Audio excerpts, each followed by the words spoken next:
Eu adoro Elvira. Se eu desconsiderar o segundo filme... Eu acho, inclusive, que a gente tem que parar com essa ideia que sex symbol tem prazo de validade porque envelheceu. Elvira é a eterna rainha dos baixinhos. Não, pera, essa é a Xuxa. Mas tá aí um crossover que eu queria ver. Porque uma era a Rainha das Trevas, a outra tinha a boneca do capiroto com a adaga. Então, pra mim, isso sim seria filme. Fred versus Jason é lixo comparado a Elvira versus Xuxa. Salut tout le monde, j'espère que vous allez bien.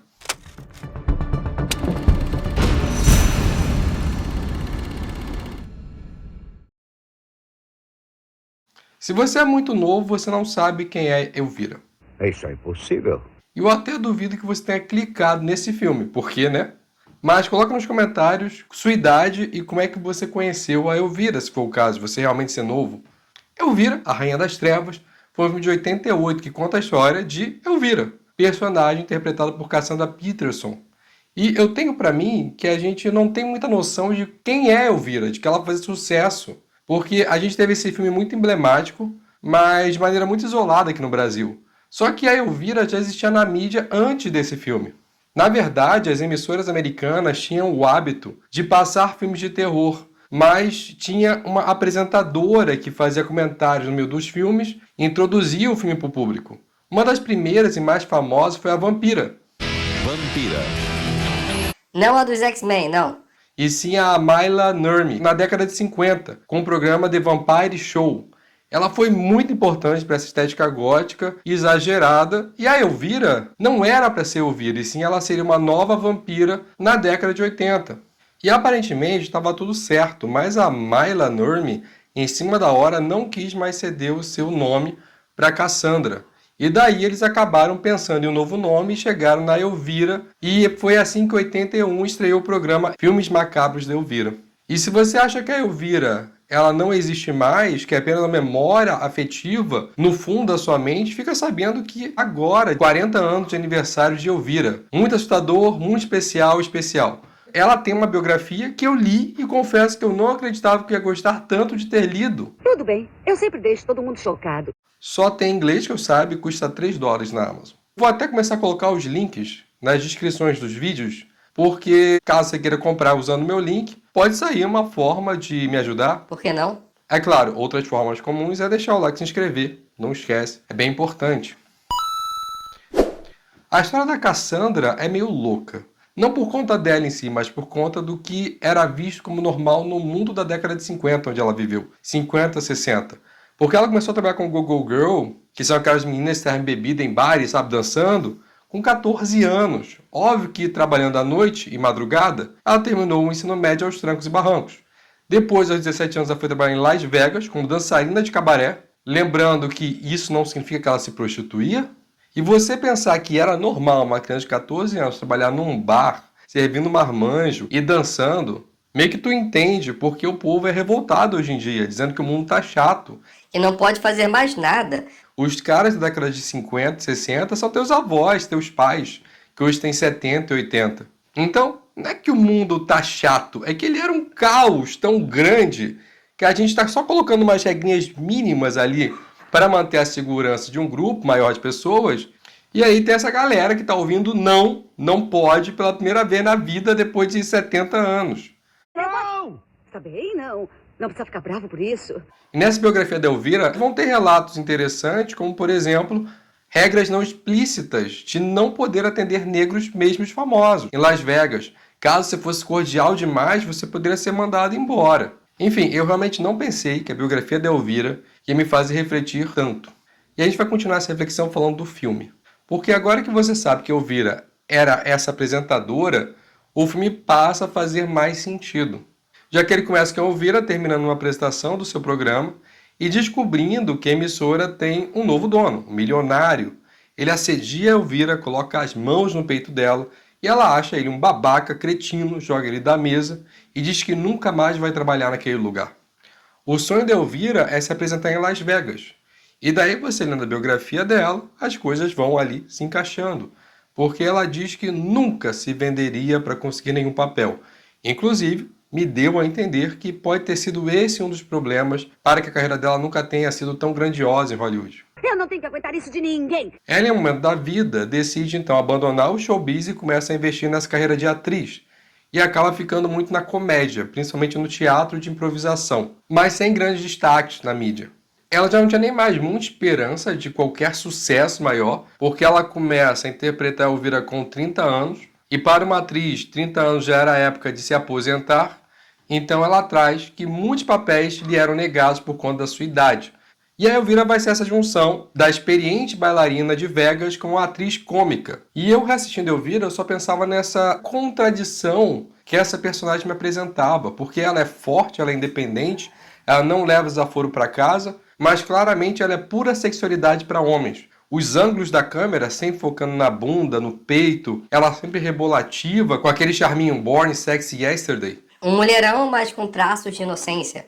E eu fiquei pensando nisso, inclusive estou pensando ainda, mas eu lembrei que o feminismo ele tem uma ascensão na década de 70, mas que ele foi apropriado por uma indústria pornográfica que acabava usando o discurso de liberdade dos corpos femininos, do direito das mulheres explorarem suas sexualidades sem culpa, como forma retórica de legitimar as produções pornográficas, mesmo que grande parte delas ainda perpetuasse estereótipos de submissão e servisse predominantemente ao olhar masculino. Machista! A gente vai ter na década de 70 atrizes pornôs que se reconhecem como feministas, que tentam atrelar a pornografia, a indústria pornográfica, com o feminismo. É o caso, por exemplo, da Linda Lovelace, atriz pornô que defendia a indústria da pornografia como uma forma de empoderamento feminino, mas que nos relata, a posteriori, os abusos que sofreu nessa mesma indústria. Então, Elvira é fruto disso tudo, essa personagem feminina empoderada, que não leva desaforo para casa, mas que tem uma sexualidade a serviço do olhar masculino. E eu juro que daqui pra frente eu só vou resumir o filme. É isso aí, garotona. Mas a proposta é sempre trazer as reflexões sobre a obra. Se é só para resumir, então não faz muita diferença esse vídeo ou qualquer outro. Na verdade, você vendo o filme 2x, porque tá no YouTube de graça, já dá para dar um resumo aí. Mas parei. Então Elvira se demite, ela quer fazer seu show em Las Vegas, mas o povo lá não vai financiar 100% do show. E a Elvira precisaria entrar com $50 mil. Dinheiro que ela obviamente não tem. $50 mil?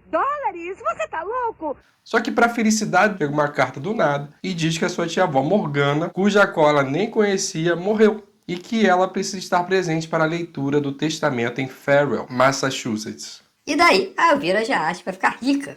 Dinheiro! Muito dinheiro! Muito dinheiro! Chegando na cidadezinha, seu carro quebra, o mecânico local diz que vai demorar um tempo para consertá-lo e a cidade é governada por um comitê da moralidade. E é claro que Elvira gera uma grande comoção da cidade. Principalmente entre os homens. Na leitura do testamento, a Elvira descobre que ela só ganhou uma mansão velha, um livro de receitas e a guarda do cachorro da família. Ou seja, o melhor que ela podia fazer era tentar vender a casa velha. O irmão da Morgana, seu tio-avô, tenta convencer a Elvira a vender o livro de receitas por $40, o que ela aceita. Mas, por sorte, o cachorro da família esconde o livro. Ela não consegue encontrá-lo para terminar a venda. Pois o que a gente não sabia, Elvira também não, é que aquele livro de receitas, na verdade, é um grimório com receitas poderosas para ser usado por um bruxo ou bruxa. O irmão da Morgana desejava aquele livro mais do que qualquer outra coisa. Me dê, babá! E esse filme tem essa coisa do programa de sketch, de humor. São várias cenas que não caminham para algum lugar. Mas que tem a função do fazer rir. Ela tosando o cachorro, dando ao cachorro uma cara mais punk. Ou a Elvira chamar um corretor para facilitar a venda do seu casarão, que dá em cima dela, e ela o escorraça. Os adolescentes indo bisbilhotar a da Elvira para ver se conseguem uma foto dela, de lingerie, e caindo da escada. Boa noite. Na casa de boliche, que é a grande diversão da cidade, tem dois caras que dão em cima dela, E ela também tenta escorraçá-los, mas sem sucesso. Dessa vez, temos aqui um objetivo na cena, que é nós apresentar o par romântico de Elvira, que é o Bob, que é um cara fortão, mas todo inocente que não entende as indiretas de Elvira. Ele é responsável pelo cinema local, que está indo à falência, já que o Comitê da Moral só deixa ele passar certos tipos de filmes, pelos quais ninguém se interessa. Ah, não é novidade. Quem é que vai pagar para ver uns imbecis falando bobagens? A Elvira aproveita seus dotes diplomáticos e coloca todos os adolescentes da cidade para ajudá-la a reformar o casarão. E aí as meninas também se juntam, já que a Elvira é maneira, ela é a única coisa legal naquela cidade, todos vão ficando muito amigos ali. E nessa altura o Comitê da Moralidade já está enfurecido com a Elvira. Decidem que se algum jovem for pego falando com ela, Ele será expulso da escola. Eles vão realmente se importar. a vida da Elvira não tá fácil, porque ninguém quer comprar o casarão, ela procura emprego na cidade, mas é claro que ninguém está disposto a dar um emprego, ela não pode sair da cidade porque o carro não fica pronto. Felizmente o Bob, o responsável pelo cinema, acaba dando a deixa para a Elvira ter uma grande ideia. Usar o cinema local para fazer aquilo que ela sabe fazer de melhor, apresentar um filme de terror. Então ela faz um charminho e convence os jovens a ir ao cinema meia-noite para assistir ao filme e à sua apresentação. Todos nós vamos no seu show. Legal. E tudo corria bem, ou quase tudo, pois aqui temos aquela famosa cena do piche, pois a Patty, que tem interesse pelo Bob, e é peituda como Elvira, o finge ser, resolve boicotar o show, substituindo a purpurina por uma tinta preta. E assim que ela puxa a cordinha, toda a tinta preta cai em cima dela. Indiferente de qualquer coisa, a recreação é boa.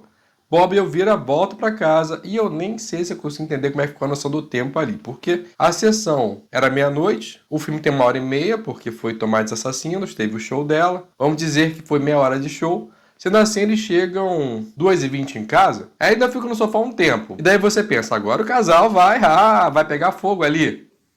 Não. Mesmo tendo toda essa tensão desde o início do filme, não é isso que acontece. Aí Elvira decide cozinhar, porque Eles estavam com fome. Tô cagado de fome. só que ela usa o livro de receitas da sua tia-avó, que pede umas paradas mega nojentas e ela nem desconfia que tem algo errado. A aparência do prato não importa. Não sei quanto tempo levou para fazer esse prato, mas quando finalmente ele fica pronto e é levado para a mesa, eles abrem a tampa e sai um ser capirotesco. Este é o jantar. Eles conseguem vencer a criatura e o cachorrinho leva a Elvira finalmente até o sótão. E lá eles encontram uma carta da tia-avó que finalmente explica tudo. Que ela foi colocada em um orfanato por conta do seu tio-avô que cobiçava o poder da mãe da Elvira. E que possivelmente foi ele quem a matou. Para Elvira sobrou um anel de proteção que foi deixado com ela quando ela era bebê. Descobrimos também que o cachorrinho pode se transformar em diversos animais, é o guardião da família. E a tia pede então que a Elvira proteja o livro do seu tio, pois ele precisa do livro para usá-lo no próximo eclipse. Que é em menos de uma semana, claramente. Se ele tiver o livro, ele vai se tornar o mestre da escuridão. Assim, e finalmente ali no sótão, depois de tudo isso, finalmente Bob e Elvira fazem o seu amorzinho gostoso. Fantástico. E agora que a Elvira sabe que é uma bruxa, ela quer se vingar daquele comitê da moral e no encontro anual do comitê da moralidade, ela prepara aquele prato monstruoso que ela tinha feito na noite anterior. Só que como ela não tinha todos os ingredientes, ela faz algumas modificações e... O prato vira um prato delicioso? Só que não se preocupe, pois no final das contas foi melhor que o monstro. Na verdade, aquilo se torna uma poção de luxúria. E no meio daquele evento, os moralistas, digamos que, deixam a moral de lado. Então, já que é unânime, Nem preciso dizer que apesar do prazer daquele dia, a cidade fica pistola e decidem queimar Elvira por bruxaria. mas que macabro. Aprendem e ela até pede para o Bob ir pegar o livro de magia na casa dela, para que ela use os poderes para se libertar. Infelizmente, tudo isso era um plano do seu tio-avô, que segue o Bob e toma para si o livro finalmente. E é isso, seria o fim de tudo se a Elvira não lembrasse que tinha aquele anel. E lá dentro tinha toda a magia que ela precisava. Então ela consegue convocar uma chuva para apagar o fogo e se salvar. Mas você acha que acabou? Claro que não. Porque o eclipse começa e seu tio-avô agora é o senhor da escuridão. E começa a batalha final. Elvira até perde o anel para o seu tio. E deveria ser o final de tudo, só que não. Porque ela corre com aquele salto agulha, muda para uma roupinha mais sexy e usa até uma bazuca. Está me procurando? E eu garanto que até fizeram um bonequinho de Elvira com essa bazuca e roupa. E eu sei que muito jovem comprou e ele vinha com certeza com feitiços de proteção da virgindade inquebrável. Tenho certeza. Acertou, miserável. A bazuca não funciona, mas o salto-agulha sim. Quando cai na cabeça do tio, machuca e ela consegue fugir mais um pouco. arrebenta as grades de ferro com seus peitos. Porque sim, E como todo vilão, ele tem aquela miopia básica, tem dificuldade de dar ataques diretos, então ele tenta enforcar Elvira, mas Elvira corta a mão dele fora. Ele joga fogo na casa, ao invés de jogar fogo na Elvira, a Elvira começa a esfaquear a mão dele, aquela que foi cortada, então isso causa dor nele. Por sorte, é a mão que também estava com o anel, então ela pode recuperar o anel. E agora que a Elvira tem o anel, o monstro tem permissão do roteirista. para dar um ataque direto na Elvira. Que ele consegue repelir o ataque com o anel e aí o monstrão, o tio avô, morre.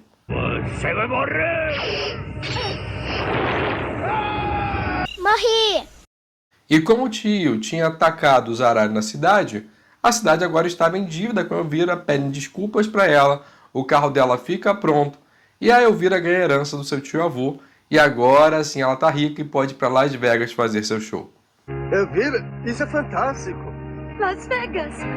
O que nos leva à cena que deve ter ficado na cabeça da maioria das pessoas, todos os jovens, da década de 80, que é a Elvira balançando as duas correntinhas ali nos peitinhos e fazendo-as girar. Fim do filme. E deveria parar por aí, porque eu vi o filme 2, Tem sim um filme 2 da Elvira. mas a gente só vai ver na semana que vem. Porque se eu for obrigado a ver esse filme, vocês vão ser obrigados a ouvir. Quer dizer, se voltarem semana que vem, né? Claro. Mas voltem sim. Eu vou tentar contar de maneira divertida. Eu conto o que aconteceu. Foi 1h30 de sacrifício. Agora, é curioso, depois de tudo que eu li, tudo que eu vi tirando o filme 2, eu até virei fã da Elvira. Eu queria muito tomar um café com ela. Infelizmente isso não vai acontecer, até porque ela não é brasileira e já é uma senhorinha bem idosa. Mentira, não é bem idosa, ela é idosa. Vocês até repararam que eu não falei a idade dela. Porque uma reclamação que ela vai trazer na biografia é que sempre começam falando dela pela idade. Então eu decidi não trazer esse dado de início. Hoje ela já é uma senhora com mais de 70 aninhos. Ela vive uma relação afetiva com a Teresa há mais de 20 anos. E segundo ela nunca se sentiu tão amada na sua vida. Sua relação com homens foi uma decepção atrás de outra. E eu torço para que elas fiquem juntas para sempre. Porque eu realmente gostei muito de Elvira, eu fiquei muito fã dela. Eu adorei.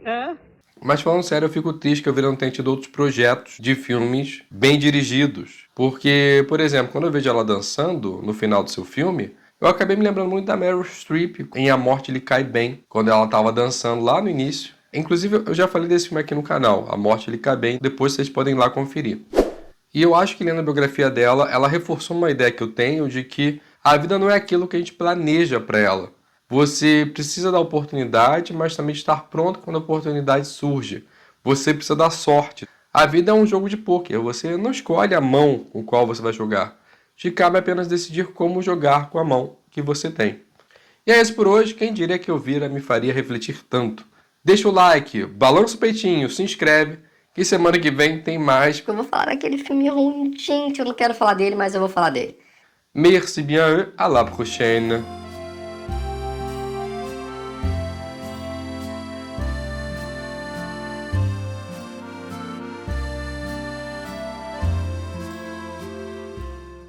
Que filme 2 ruim.